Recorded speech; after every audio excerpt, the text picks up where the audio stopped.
Launch Edificius usBIM. The software will open with desktop mode active by default. You can continue operating in this mode as you have always done. Select the Open function to open an existing file. Choose the folder on your PC where your project is stored, select it and confirm. But from now on you have another option. You can open an existing document directly from your cloud space. In fact, from the home page you can activate the classic for usBIM mode.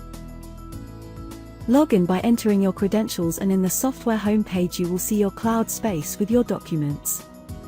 If you select Open from the home menu, the software will provide you some guidelines and show you the buttons to click. At this point, choose the folder where you have previously saved your project and click on the icon with the pencil. In the menu that appears, select Open if you just want to view the file, or Edit if you want to edit it.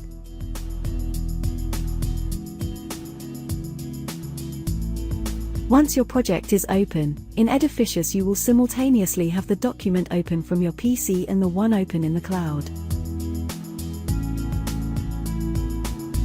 You can work on both, exchange data from one to the other, always identifying the files in the cloud marked with the usBIM logo.